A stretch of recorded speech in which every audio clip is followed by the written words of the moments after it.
और शुरुआत करेंगे एक बेहद ही महत्वपूर्ण खबर के साथ। बस हादसा हुआ है जम्मू के झज्जर कोटली में।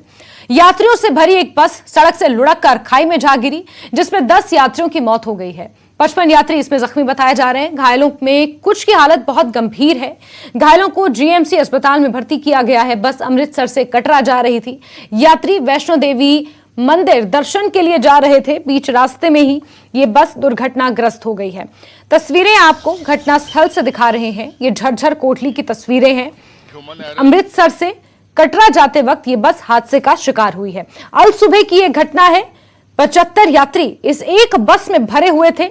खचाखच यात्रियों से भरी हुई ये बस दुर्घटनाग्रस्त हो गई है। 55 इसमें जख्मी बताए जा रहे हैं। 10 लोगों की जान चली गई है।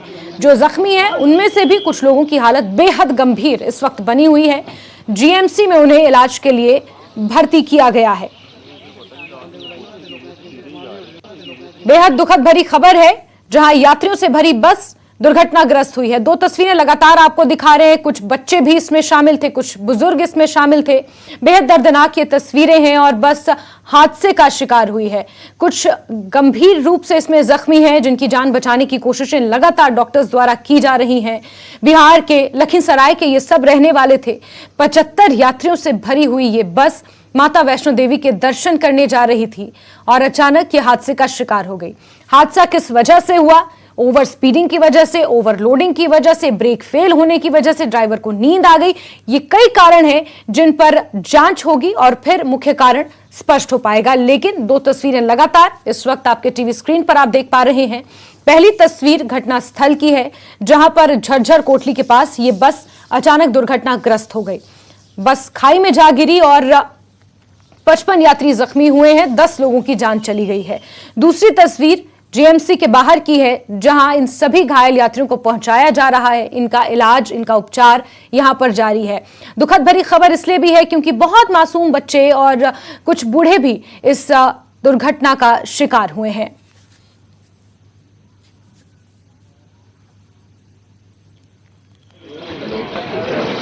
कारण तो लगता है कि अब क्योंकि रात को ड्राइविंग करके आदमी आता है तो कभी ह्यूमन एरर का ही ज़्यादा शक लगता है इसमें, और कहीं नींद वींद का झोंका सुबह के टाइम पे उस तरह का सीन हो सकता है जो रहा हो।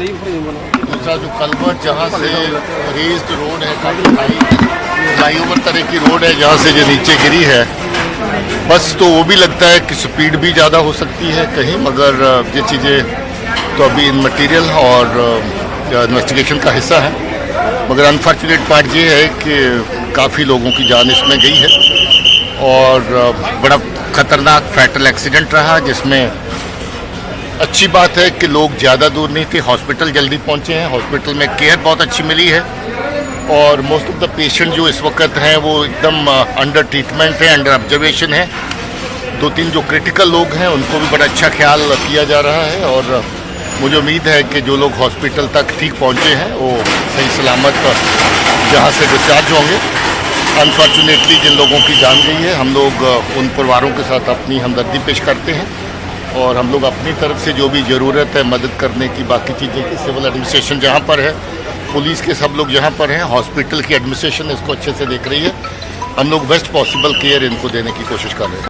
अमृतसर से वैष्णो देवी मुंडन के लिए जा रहे थे और ड्राइवर अचानक बहुत पहले ठीक ही से आ रहा था, अचानक पता नहीं स्पीड कर लिया, उसके बाद गाड़ी खाई में चल गया। आप लोग कितने फैमिली मेंबर्स? आप लोग कहाँ से आ रहे थे सारे? अमृतसर से आ रहे थे। नहीं, लेकिन आप बिहार के लखीसराय के रहने वाले? हाँ, लखीसराय के हैं रहने वाले। तो अमृतसर कहाँ गए थे? अमृतसर मेरा घर भी वहाँ बना हुआ है ना, अमृतसर में। अच्छा। और बाकी फैमिली अमृतसर में रहते हैं। तो पहले लखीसराय से अमृतसर गए, उसके बाद वहाँ से मुंडन कराने के लिए जा रहे थे वैष्णो देवी। कुल कितने लोग थे इस गाड़ी में? बच्चे मिला करके लगभग 72 तो गाड़ी की क्षमता था 72 का? हाँ, उतना। बच्चे लगा करके क्या लगता है तेज गति थी? गाड़ी बहुत स्पीड, अचानक 500 मीटर पहले ही गाड़ी स्पीड किया, उसके बाद ये हादसा हो गया। पहले आराम से जा रहा था, गाड़ी में कोई दिक्कत नहीं। ये मालूम नहीं। कितने बजे के आसपास? सब तो सोए हुए थे आराम से, कोई दिक्कत नहीं था। और चलिए सीधे रुख करते हैं हमारे सहयोगी राजेंद्र टिक्कू का इसी खबर पर ज्यादा जानकारियों के साथ जुड़ गए हैं। राजेंद्र, बेहद दर्दनाक हादसा यहां पर पेश आया है, फिलहाल घायलों की स्थिति को लेकर क्या कुछ अपडेट्स आपके पास हैं? यहाँ पे जो इस हादसे के शिकार हुए हैं उन्हें जीएमसी लिया गया है और जहाँ हम हैं अभी इस इलाका को जिसे कोटली कहते हैं, यहाँ एक बागीचा है जो काफी मशहूर है, उसके ही प्रांगण के आसपास यह हादसा पेश आया है और अभी यहाँ पे ग्रोव क्रेन को लाया गया है क्योंकि आम क्रेन इस बस को सीधा करेंगे पहले और उसके बाद देखेंगे कि इसमें गोया कुछ और मुसाफिर जो सवार जो थे इस हादसे का शिकार तो नहीं हुए हैं, ये बताया जा रहा है। अभी यहाँ पे क्रेन पहुंचा है और इस बस को अभी सीधे तरीके से रखा जाएगा और उसके बाद ही पता चलेगा कि इस बस में मजीद कितना नुकसान है। बताया जा रहा है ये बस स्लीपर बस थी और ये भी कहा जा रहा है कि इस बस का टक्कर पहले एक ट्रक के साथ हुआ था। ये अभी जानकारी हमें मिली है और उसके बाद बस ने पलट खाई है और दूसरी तरफ गई और उसके बाद सीधे पुल के नीचे इस अहाते में जाके गिरी। जी बिल्कुल राजेंद्र, हम तस्वीरों में साफ देख पा रहे हैं किस कदर यहाँ पर ये हादसा हुआ है। कारण क्या निकल कर आया है सामने? जिन लोगों ने इस हादसे को देखा या फिर जब आवाज सुनी इस हादसे की, और कुछ स्थानीय लोग भी फिर यहाँ पर मदद के लिए आगे आए, क्यूआरटी यहाँ पर आगे आई मदद के लिए, तो अगर प्राइमा फेसी देखा जाए इस पूरे घटना का कि किस वजह से ये हादसा हुआ है, क्या नजर आ रहा है? वजह कुछ ठोस सामने नहीं आ रही है, लेकिन जहां तक माना जा रहा है, जहां तक जो यात्री इसमें बचे हैं, एक से हमने बात की, उसने कहा कि हम सारे सोए थे इस बस में, लेकिन अचानक एक ऐसा झटका लगा कि कुछ लोग कूद पड़े उस बस से सड़क के पार और उसके बाद जब बस ने पलट मारी और इस खाई में जाके गिरी। आमतौर पे यही कहा जा रहा है कि इसमें 70 से 75 लोग सवार थे और ये जो 75 लोगों में से कई बच्चे थे, क्योंकि एक रिचुअल है मुंडन का, ये करने जा रहे थे और ये सारे लोग बिहार से थे, अमृतसर में मुकीम थे जहां ये काम कर रहे थे और उन बच्चों के मुंडन के लिए ये माता वैष्णो देवी कटरा जा रहे थे। लेकिन वो जहां से एक मोड़ आता है उस मोड़ से काफी आगे जाके या तो ये भटक गई है बस या ब्रेक फेल हुआ है, कुछ ना कुछ ऐसा जरूर हुआ है जिसके कारण ये बस इसका ड्राइवर के काबू से बाहर निकली और उसके बाद ये खाई में गिर गई। बिल्कुल, और बताया ये भी जा रहा है राजेंद्र कि जो 55 लोग जख्मी हैं उनमें से कुछ की हालत बहुत ज्यादा गंभीर है और उन्हें बचाने की कोशिशें की जा रही हैं। 10 लोगों की जान चली गई है, लेकिन ये आंकड़ा बढ़ भी सकता है, ऐसा बताया जा रहा है। जैसे आप बस की हालत देख रहे हो, मैं आपको दिखा सकता हूं कि देखिए कैसे यहाँ के नेशनल अथॉरिटी रोडवेज यहाँ पे काम कर रही है इस बस को लेके। अभी आप देख रहे हैं कि इस बस की हालत को देख के आप जान सकते हैं कि कितना बड़ा हादसा है जिसमें कितनी कीमती जानें गई और इस पुल से नीचे गिर के ये बस जब जिस खाई में गिर गई जहां पे ये हादसा पेश आया। और मजीद मैं ये बता सकता हूं कि इस हादसे को लेके ये कहा जा सकता है कि जो भी जख्मी लोग हैं वो काफी इस बस की हालत को देखते कहा जा सकता है कि काफी अलील होंगे या कुछ शदीद जख्मी होंगे। यहाँ जो इंसान जो मुसाफिर यहाँ बस से जिंदा बच के निकला है, उनका कहना उनकी भी खास छोटी छोटी सी चोटें आई हैं और लेकिन तब भी थोड़ा वो हमसे बात कर पाए और कुछ लोग तो ऐसे बिल्कुल जहनी तौर पे बिल्कुल वो मफलूज होकर रह गए थे, बात नहीं कर रहे थे। ऐसा इस हादसे ने उनकी दिमागी हालत को पूरी तरह से कर दिया था और ये वो कह रहे थे कि हमसे आप बात मत करिए। इस हादसे को लेके अगर कहें कि इतना बड़ा हादसा आए दिन यहाँ पे जैसे किश्तवाड़ में होते हैं या डोडा में होते हैं, हाल ही में ऐसे हादसे होते हैं। इन हादसों को रोक के लिए कुछ न कुछ करना चाहिए, या स्पीड अगर इसका जिम्मेदार है मुतल्लिका हुक्काम को, इनको इंस्ट्रक्शंस देनी चाहिए कि ज्यादा स्पीड इख्तियार ना करें जब ये नेशनल हाईवे पे चलते हैं।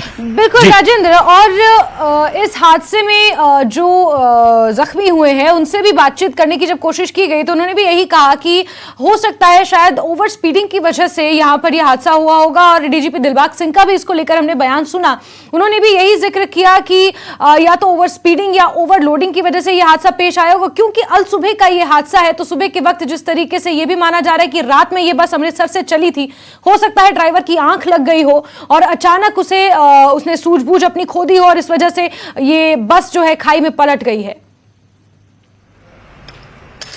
आमतौर पे ये देखा गया है कि जो भी बाहर जम्मू कश्मीर को लेके अगर बाहर की बात करें, वहां की जो सड़कें हैं वो बिल्कुल सीधी हैं। यहाँ पे अगर बात करें हम जो जजरकोटली का इलाका है उधमपुर के रास्ते से, यहाँ पे थोड़े से मोड़ हैं, कर्व्स हैं, जिनका एक्सपीरियंस उन ड्राइवर्स को नहीं होता है या आगे क्या होने वाला नहीं हो, उनका अंदाजा नहीं होता है। इस कदर भी वो जब भटक जाते हैं तो नियंत्रण खो बैठते हैं, तो ऐसे हादसों का शिकार वो होते हैं। बिल्कुल बिल्कुल राजेंद्र, आपने तस्वीरें दिखाई और लगातार ये हादसे की तस्वीरें, क्रेन बिल्कुल तो ये हादसे की तस्वीरें राजेंद्र हमें दिखा रहे हैं। जी राजेंद्र। हाँ, ये जो क्रेन है ये नीचे आ रहा है, जहाँ पे नेशनल अथॉरिटी रोडवेज के अधिकारी हैं और एसडीआरएफ है, यहाँ पे काम पे लगे हैं इस बस को सीधा करने के लिए। और बाद में ही पता चलेगा कि गोया इसमें कुछ मजीद जो इस हादसे के शिकार हैं वहाँ रह तो नहीं गए हैं। जी बिल्कुल, तो राजेंद्र मौके पर मौजूद हैं और लगातार जानकारियां हमें दे रहे हैं। क्रेन की मदद ली जा रही है, बस को यहां पर सीधा किया जा रहा है, उसके बाद फिर आगे की जांच होगी, कारणों का पता लगाया जाएगा कि यह भीषण हादसा आखिर किस वजह से हुआ। राजेंद्र, आप नजर बना के रखें, जुड़ेंगे आपसे, जानकारियां लेते रहेंगे। फिलहाल के लिए बहुत शुक्रिया। तो 55 लोग इसमें जख्मी बताए जा रहे हैं और सभी का इलाज जीएमसी में चल रहा है। 10 लोग अपनी जान गंवा चुके हैं, कुछ बच्चे और बुजुर्ग भी इसमें जख्मी हुए हैं। तो तस्वीरें लगातार आपको मौके से हम दिखा रहे हैं, ये सीधी तस्वीरें हैं। क्यूआरटी, एसडीआरएफ की टीमें भी यहां पर मौजूद हैं, स्थानीय लोग भी यहां पर मदद के लिए आगे आए हैं और क्रेन यहां पर बुलाई गई है और क्रेन की मदद से इस बस को ऊपर उठाने का, सीधे करने का काम किया जा रहा है। उसके बाद ही कारणों की यहां पर जांच शुरू हो पाएगी कि यह भीषण सड़क हादसा आखिर किस वजह से हुआ।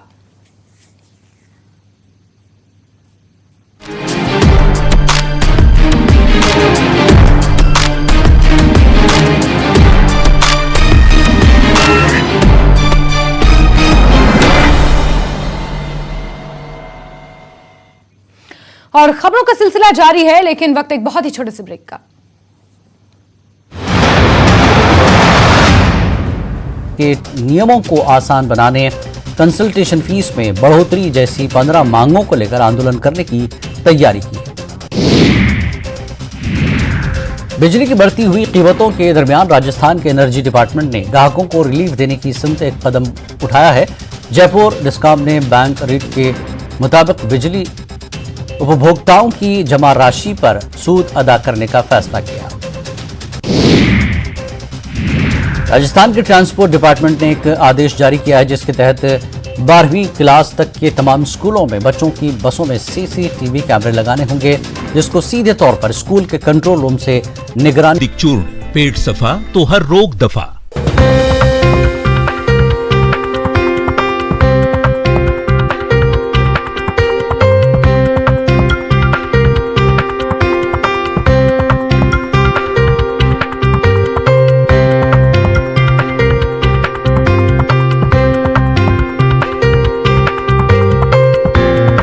Headlines presented by पेट सफा आयुर्वेदिक चूर्ण, पेट सफा तो हर रोग दफा।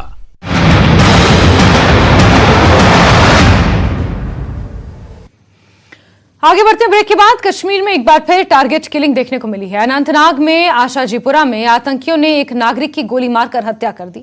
आतंकियों ने दीपक कुमार को निशाना बनाया है। इस हमले में दीपक की मौत हो गई है। सुरक्षा अधिकारियों ने बताया कि दीपक स्थानीय सर्कस में काम करता था। हमले में वो गंभीर रूप से घायल हुआ और अस्पताल में उसने अपना दम तोड़ दिया।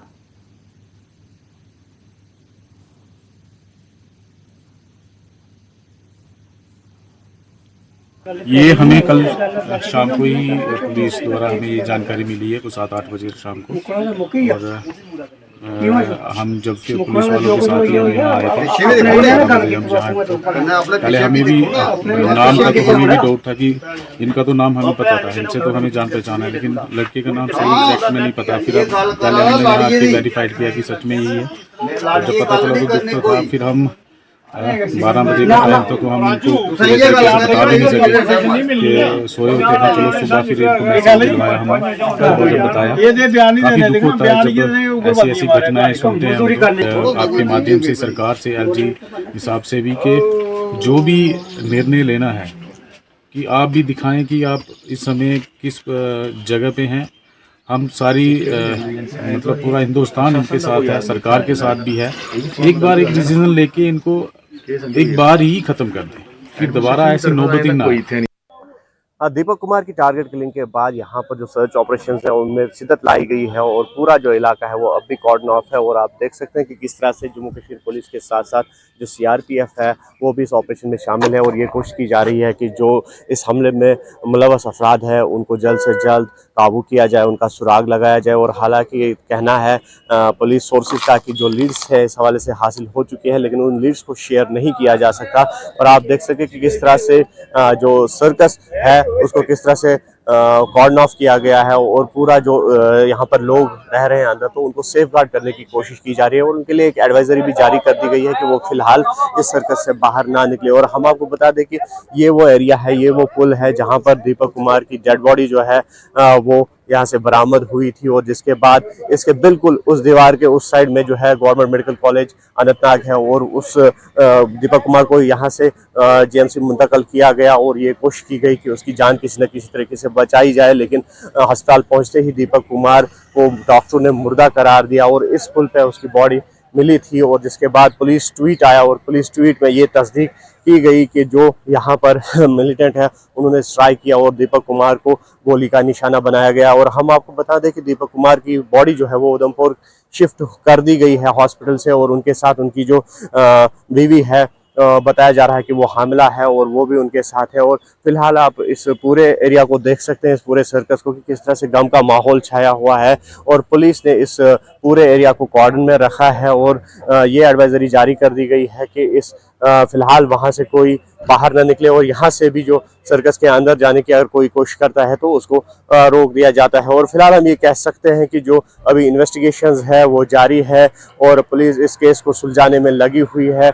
और कहीं ना कहीं जिस तरह से टारगेट किलिंग्स का सिलसिला जिसमें लगाम कसने में सिक्योरिटी एजेंसीज कामयाब हो गई थी, और आज फिर एक बार दीपक कुमार की हलाकत के बाद ऐसा लग रहा है कि मिलिटेंट्स उन टारगेट किलिंग्स को रिवाइव करने की कोशिश कर रहे हैं। न्यूज़ 18 के लिए अनंतनाग से मुदस्सिर कादरी। अनंतनाग में टारगेट किलिंग पर हमारे संवाददाता ने जम्मू कश्मीर के पूर्व उप मुख्यमंत्री और बीजेपी नेता रविंद्र गुप्ता से खास बातचीत की। देखिए,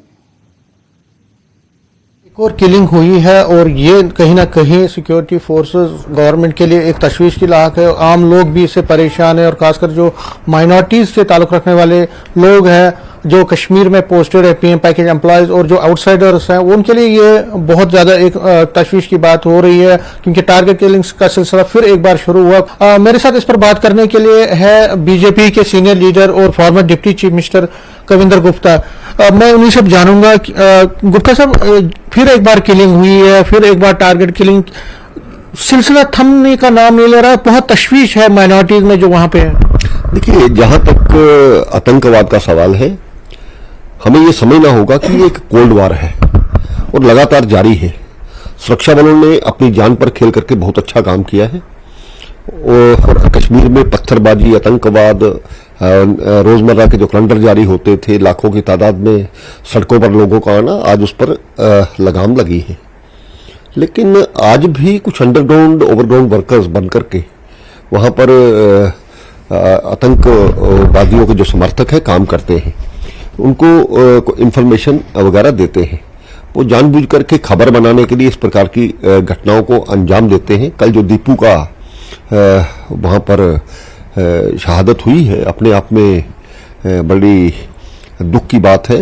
और अकेला परिवार में कमाने वाला था, उधमपुर का लड़का था, वो वहां पर सर्कस मेला है वहां पर काम करता था। लेकिन इस प्रकार के कायर लोग जब इस प्रकार की घटनाओं को अंजाम देते हैं तो स्वाभाविक बात है कि थोड़ी दहशत का माहौल बनता है।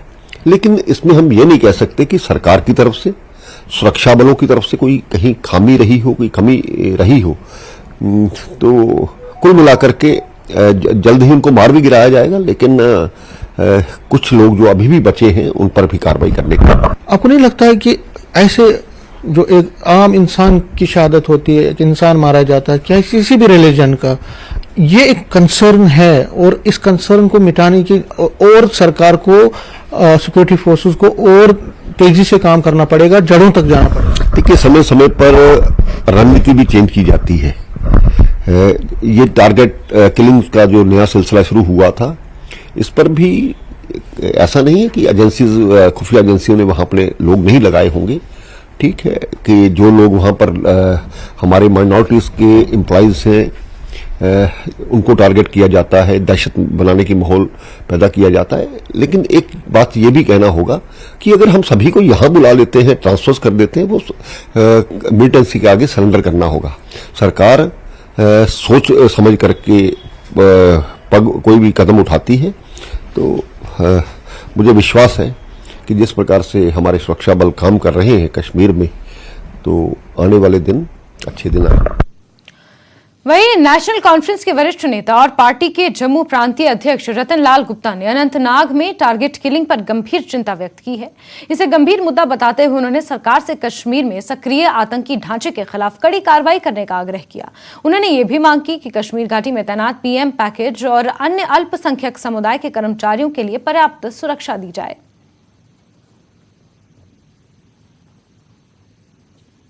फिर एक बार कायराना हरकत की है और अनंतनाग जिले में कल देर रात उन्होंने फिर एक बार एक माइनॉरिटी से ताल्लुक रखने वाले जो उधमपुर का दीपक कुमार है, उनकी हत्या कर दी।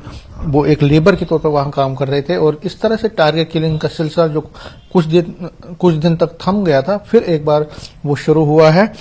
मेरे साथ इस पर बात करने के लिए नेशनल कॉन्फ्रेंस के सीनियर लीडर और Jammu provincial president mister Ratanlal Gupta ji. Ratanlal ji, फिर एक बार टारगेट किलिंग का सिलसिला किस तरह देखते हैं? देखिए, कल जो वाकया हुआ वो वाकया एक दिल खराश वाकया है। बहुत दुख हुआ ये सुन के कि हमारे उधमपुर का एक नौजवान जो मजदूरी करने के लिए अनंतनाग गया हुआ था, उसकी मिलिटेंटों ने हत्या की थी। हम इसकी जबरदस्त मजम्मत करते हैं और एडमिनिस्ट्रेशन से फिर कहना चाहते हैं कि आप जो कहते हैं, स्टेटमेंट्स देते हैं कि साहब टारगेट किलिंग या मिलिटेंसी जम्मू कश्मीर के अंदर बिल्कुल खत्म हो गई है, ग्राउंड रियलिटीज डिफरेंट है। आपको उस पर सोच विचार करना चाहिए। और इस किस्म के वाकयात पहले भी हुए हैं, लेकिन आप किसी की सुनने के लिए तैयार नहीं है। उस वक्त भी जनाब डॉक्टर फारूक साहब ने कहा था जब शुरुआत हुई टारगेट किलिंग की कि आपको अपोजिशन को, जो यहाँ के जम्मू कश्मीर के अपोजिशन लीडर हैं, उनको कॉन्फिडेंस में लेना चाहिए। और इसके बारे में ये एक साझी बात है, ये कोई किसी की वो नहीं है कि भाई हमारी ही ये बात है, नहीं, ये सबकी परेशानी है। हम इनसे दरख्वास्त करते हैं कि साहब आप ऐसा कीजिए और सबकी राय लीजिए। बात निकलती है, लेकिन ये किसी की बात सुनने के लिए तैयार ही नहीं है। तो ग्राउंड रियलिटीज डिफरेंट हैं और इनका कहना डिफरेंट है। पहले से लगातार वहां टारगेट किलिंग का सिलसिला चल रहा है। वहां पे अब पीएम पैकेज एम्प्लॉयज भी काम कर रहे हैं, माइनॉरिटी से ताल्लुक रखने वाले बहुत सारे लोग जो बाहर के हैं, लेबरर हैं, बाकी लोग। तो क्या आपकी डिमांड क्या सरकार से, जो उनकी सिक्योरिटी के हवाले से क्या डिमांड रहेगी? देखिए साहब, पहले भी यहाँ जो पीएम पैकेज के तहत बच्चे वहां काम करते हैं, मुलाजिम हैं, 8 महीने यहाँ पे उन्होंने डेरा डाले रखा कि साहब उनकी टारगेट किलिंग हुई है वहां पे, उनकी खासकर हुई है।